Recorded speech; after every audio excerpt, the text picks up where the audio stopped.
Hey guys, I got a new stamplar build for you. This one uses 2H and sword and board. More of like a tank setup, but hits really hard. I'm using a Lecky's one-handed sword with the weapon damage enchant and sharpened.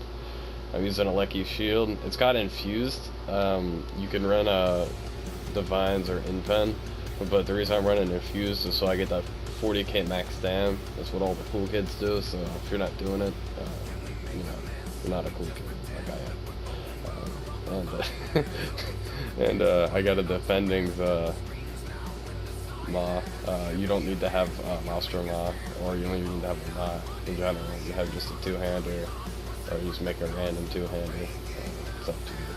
Okay, I'm using Blood Spawn and two-piece Blood Spawn. Because whenever this procs and I hit something with Puncture, I have cap resistances, which is 32k.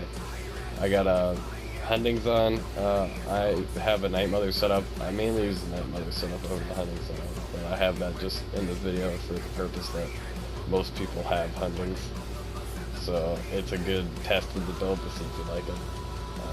3 agility, all weapon damage, all robust. Okay, I'll show you my stats real quick. This is on my sword and board bar. My crit goes up to 45%. My recovery is a little bit low because I'm running the Shadow and not the Serpent, which the Shadow gives me the damage that I really need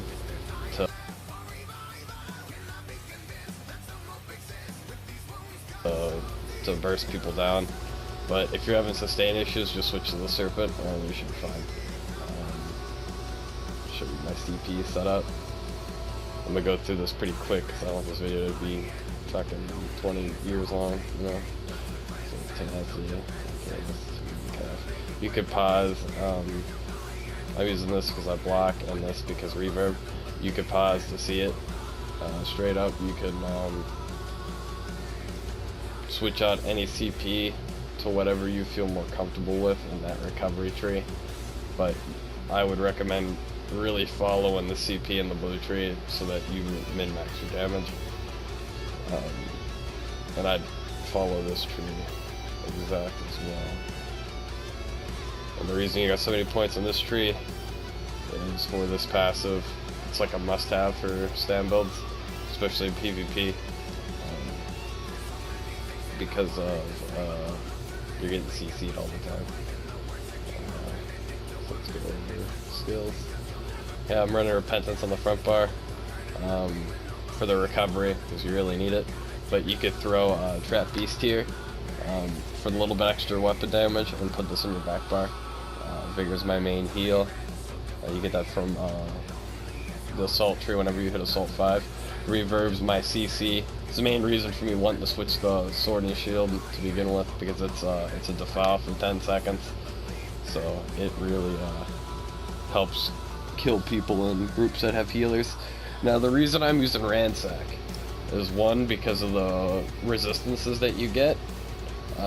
It gets me to cap. I'm like barely at cap, and I'm in medium, so it's a big deal because I hit real hard, and I'm also real tanky. And the fracture is kind of what gives this build that edge over my dual wield build, because it actually hits harder because of the resistance that I'm taking away from people. Stamplars don't normally have a fracture, and then I have jabs. You're only gonna use this whenever you need to put fracture on somebody. You're not gonna use this as like a DPS move. You're just gonna use it for fracture. And then Dawnbreaker Smiting, of course. I have Trap Beast here because the increase 12% on my criticals, and that stacks with the Shadow. So whenever I crit, I hit really hard. It basically ignores impact.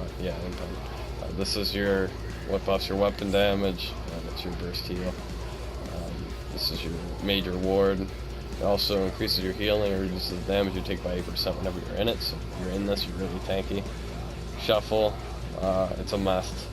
You can use the other morph if you want, but I like this one more because you can move the snares. And then extended ritual.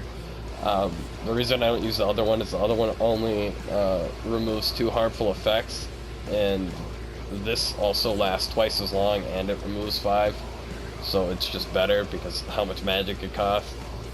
You can't be spamming it. And you can put whatever ultimate you want back here. I just have Dawnbreaker Smiting to increase my my heal and my damage. But these are pretty much the consumables you're going to be running. This is the food I use to get my stam so high. You can use this if you want. So pretty much, if you use this food, you're not going to have like any damage at all, because this max stam really increases your damage. So if you put this on, if you're having really hard sustain issues, I throw this on. But you know, don't do it if you don't have to. And I like running Essence of Immovability because, you know, I guess I'm a cancer build. So, you know, I gotta be as cancer as I can. But, no, in 1vx, the not being able to be knocked down really helps. You can use these too. These are really aids. If you have really good sustain, like, you throw these on and you can't die. But that's it. So, you know, don't suck. I got like a 2. 1 second.